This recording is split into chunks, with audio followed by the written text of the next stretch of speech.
So that would take several months, and that would require some permitting as well. There'd be well drilling and testing, reservoir evaluation to determine, is there a commercial resource here that could be used to produce electricity? If the contractor decides to go forward, they could then propose a power plant, and then or they may propose exploration, drilling, and a power plant at the same time. Is that a possibility? We've done it before. It's been done before. But each stage would be subject to further NEPA analysis. So the public would then be able to comment on each stage of the project. So that gives you an idea of the schedule for the Navy program if they decide to go forward. So again, this is red line denotes the study area. And this area includes the BLM land, again, for cumulative impacts, because the Navy program may result in a transmission line crossing BLM land, access roads across BLM land. Some of the activities such as that may require connection between the two Navy parcels. So that will be up on the document. Again, to make a distinction, we're talking about the Navy program tonight. The BLM will do a separate NEPA analysis. They may use parts of the document, the whole document, but BLM will need to do a NEPA analysis, another environmental review before they decide whether or not to issue leases. Lehman Energy Associates has put in lease applications, but again, that doesn't mean they have necessarily rights to do anything on that land. It's just that they have an application. BLM would need to make a decision.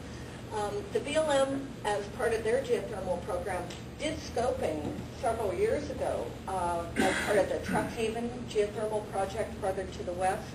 And initially, the BLM had considered including the lease areas in the Superstition mountain area in the Truck Haven EIS. Those project areas were dropped, and the EIS went forward focusing only on Truck Haven. But BLM did hold scoping meetings to address the concerns about the Superstition mountain area. And we're using those, we've taken those comments, we still consider those comments valid, but we're out to get more comments from the public. So next I want to talk about where this project would take place. And it's just a reminder that this is an active, military base, and this identifies the mission of Naval Air Facility El Centro, which is primary. The mission takes precedent over geothermal development over anything else. The mission of El Centro is to support Navy aviation, and they actually support other Department of Defense, the Marines, and Army and Air Force as well. And this graphic is designed to show where the elements of Naval Air Facility El Centro. This is the project study area. Did I get that right? Yeah. And so it's a little... Yeah, okay. So just to give you some context, that this is an active military installation.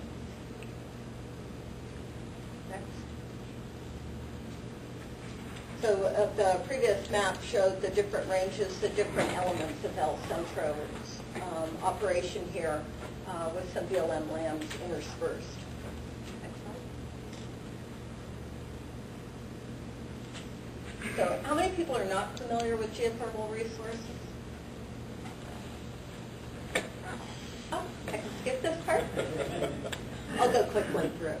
Again, so essentially you have heat from the center of the earth, you have a geothermal reservoir, we often have cap rocks here. The process is to drill a well, bring the hot fluids up to run a turbine and generator, and then you return the fluids back down to the reservoir.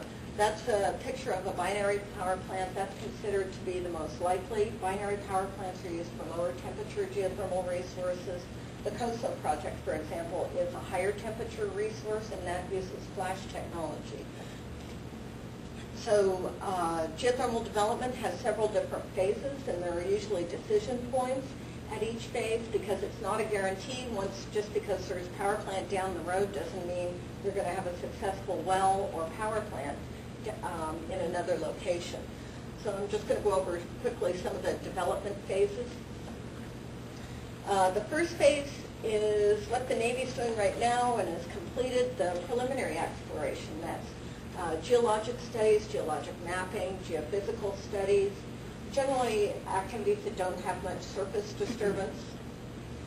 The next phase is exploration.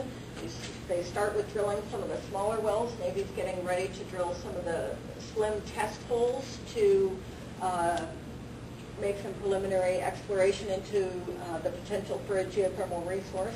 The next phase is deeper exploration wells drilled with a full-size drilling rig on well pads of 2 to 5 acres. It takes 30 to 90 days to drill the wells. Development starts to occur after a commercial resource is identified, and that's a phase where there are more well pads built, more wells are drilled, power plants designed, there's engineering, there's testing of the resource to determine what the properties are to help design the power plant.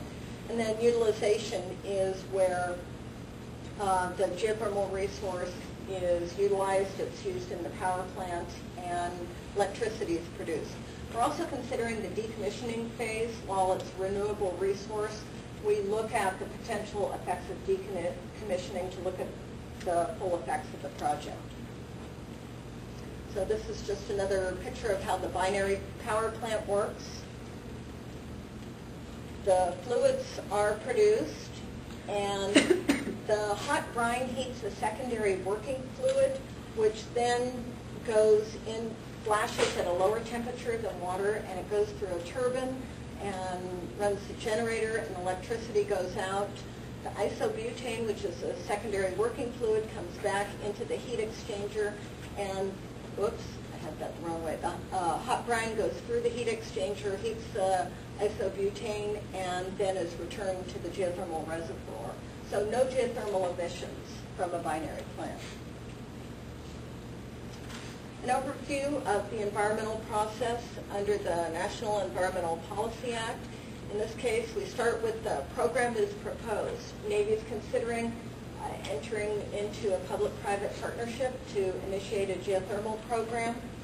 The NOI was the first step in the process. That was published May 5th. And now we're in the scoping process right here where we receive public and agency input.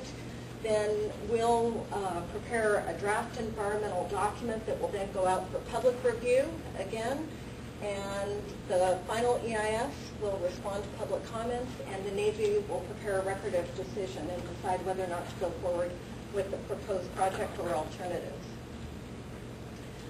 To describe the environmental document, first and foremost, we describe the purpose and need for the action, which we talked about a few minutes earlier, what the proposed action is, and what are the alternatives to the proposed action.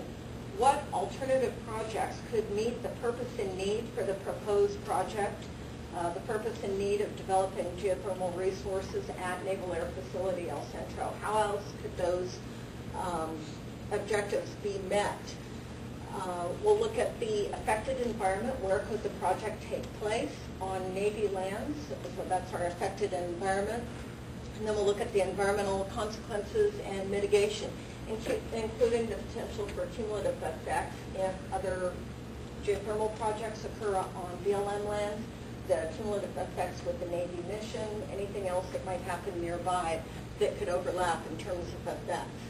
And again, for this program, the Navy is the federal lead agency under the National Environmental Policy Act. The BLM, having adjacent lands and similar projects potentially in the area, is acting as a cooperating agency for this project. So we will consult with the BLM, talk about what the issues are, and they will provide their comments to the Navy. Other participating agencies that will solicit comments from include Fish and Wildlife Service for potential for effects to endangered species,